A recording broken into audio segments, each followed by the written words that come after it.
You're watching NFL Daily. Mitchell Renz here from Chat Sports. And coming up on today's show, I have 5 eye-popping trade ideas that could potentially happen this offseason. I wouldn't be able to do today's show if it wasn't for our awesome sponsor, Manscaped. So whether you're big or small, head on over to manscaped.com/chat. Use promo code chat for 20% off and free shipping. So the 5 eye-popping trades that I have are essentially curated around trade rumors that have been popping up over the past, we'll say, week or so around players. So what you're going to see is me get into the latest NFL news rumors around these guys, then break down a potential trade for each of them. And then, of course, I'll ask you who won the deal. Let's look at wide receiver from the New York Giants, Kenny Golladay. And let's just face it, I was a huge Golladay fan, and I actually thought that this move was going to be successful for New York and was hopefully going to be successful for Daniel Jones, but it wasn't. And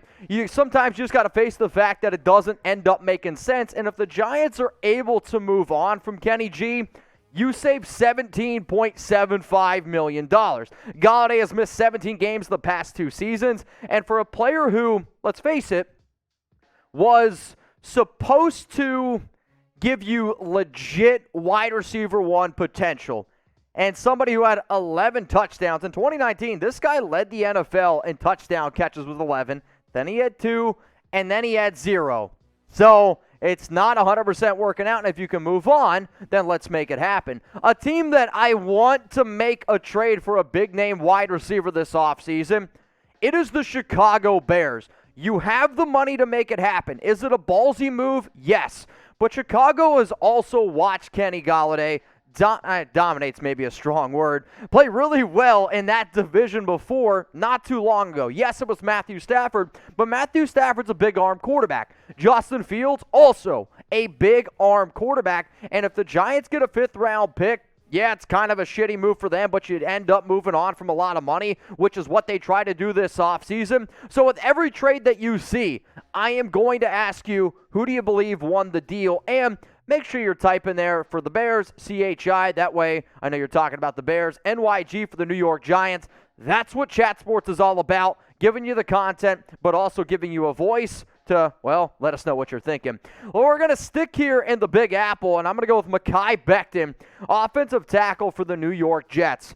When the Jets drafted Becton, 11th overall in the 2020 draft, I remember looking at Tom and being like, that's a great pick, because to me, I didn't think that this guy had bust potential, which makes me giggle because you always have to remember every single person has bust potential. And when you do bust, use Manscaped. He missed 16 games last season due to a knee. And yes, the knee wasn't healthy, but when you're as big as Becton is, who is like 370 pounds, you need to be in shape. Why? That's a lot of weight on your knees, especially when you move the way that he does, because he actually moves pretty well. So if the weight concerns are legit, obviously, it's not a great thing, and the fact that they were able to bring somebody in like Chumadoga, like you have a left tackle, you have a right tackle. If Mekhi Becton can be that player that you're hoping he can be, you obviously keep him.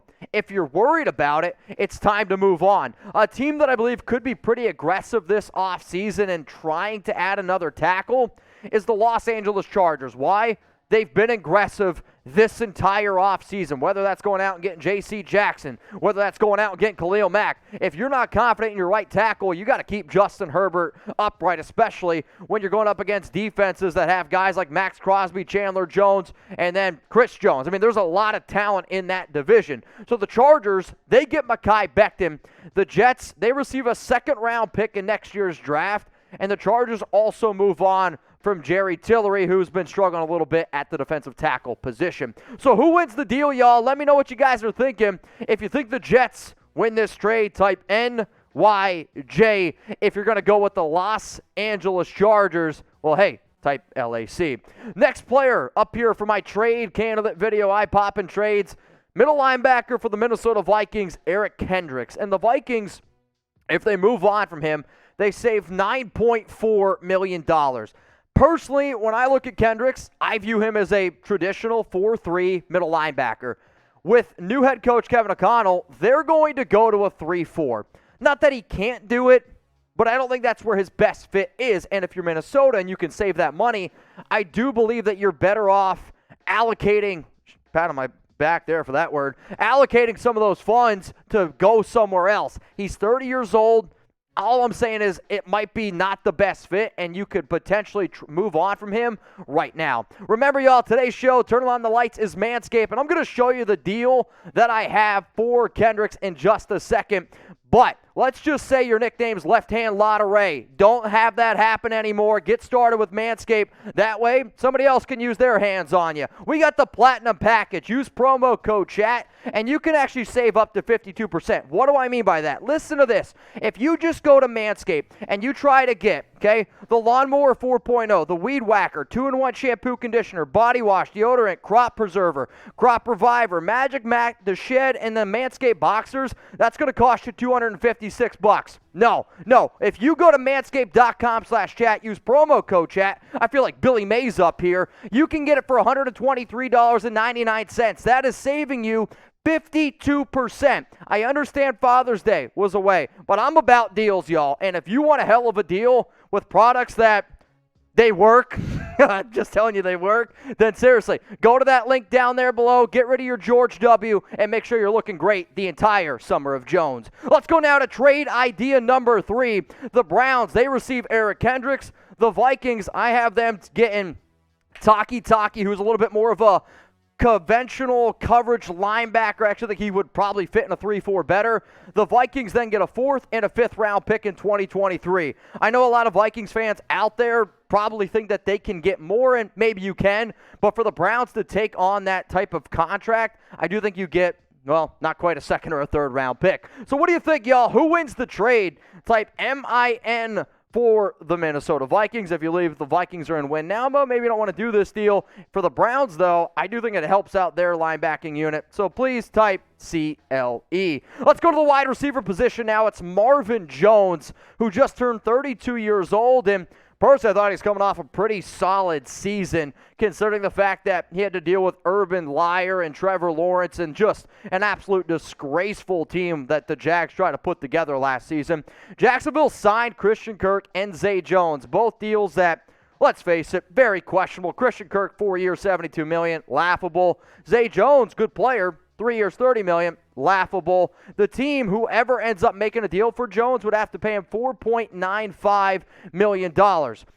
For Jones, yes, he had 4 touchdowns last season, 9 the year before that, 9 before that. Has proven that he can be a solid red zone option.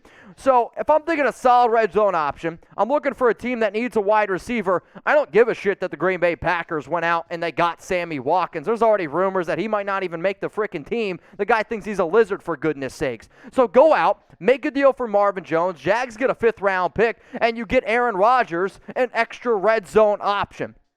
I don't know. I don't think it's that bad of an idea. So who wins this deal? Jacksonville or the Green Bay Packers? If you're a cheesehead, type GB. If you believe you're a Jacksonville fan, if they actually exist, I don't know, type JAC. So let me know what y'all are thinking down in the comment section. We got one more trade to get into, but the Packers, they traded away Devontae Adams. To which team? The Las Vegas Raiders. And if you want more exclusive videos from me on our locals channel, I dare you, scan this QR code. I said that weird. Scan the QR code, RaidersReport.locals.com. The final player is Christian McCaffrey, running back for the Carolina Panthers, who has played in only 10 games the past 2 years combined. Not great, especially since he signed that big old contract. Carolina has shopped him before, and if they're going to move on from him, they better get something halfway decent in return. Whatever team trades for him, okay, they would only owe McCaffrey this season not a lot of money, like literally like $1 million, and he doesn't have any guaranteed money the next 4 years. If he's healthy, he's worth the money. I mean, this guy is one of the most entertaining running backs that I have ever seen. Hell, I remember he broke Matt Forte's receiving running back record, had 116 catches in 2019. He was able to get 1,000 yards rushing. He is a do-it-all running back. But like we see year in and year out, running backs that get a lot of work that don't look like Derrick Henry. Hell, even Derrick Henry got hurt. They get banged up and they can't stay on the field. So if I'm a team, I'm sitting out there being like, all right, we are really, really close, and we are a Super Bowl caliber team, but we just lost one of the best, maybe most dynamic players that I have personally ever seen. So what if the Kansas City Chiefs are like, all right, we're going to get ballsy here. Clyde Edwards-Helaire doesn't do it for me. Yes, you brought back Jerick McKinnon, who I like a lot. I understand you also have Ronald Jones. I'm not saying that McCaffrey can do the things that Tyreek Hill did because, let's face it, nobody can do them. But what happens if you use McCaffrey in a similar role where you're just trying to throw him all over the football field, hand him the ball, throw it to him? It just makes that offense a little bit more dynamic. So Kansas City, you get Christian McCaffrey. The Carolina Panthers, you're going to get Clyde Edwards-Helaire. Hopefully Kansas City can just move on from him, and then you get a third-round pick. What do you think? Am I crazy? Maybe a little bit. KC for the Kansas City Chiefs or CAR for the Carolina Panthers. So those are my 5 eye-popping trade ideas that Jack Lauderay and I decided to cook up here. If you made it this far, I appreciate you. Major shout-out to the real ones out there. What was your favorite trade? Was it trade 1, 2, 3? Type it down there. If it was 4 or 5, all I ask you that you do is tell me why it was your favorite trade. Remember, Chat Sports pumping out content literally every single day. We go live not only for NFL, but NBA content as well. And if you're a diehard sports fan, it's in the name. Go ahead and subscribe. YouTube.com/ChatSportsTV.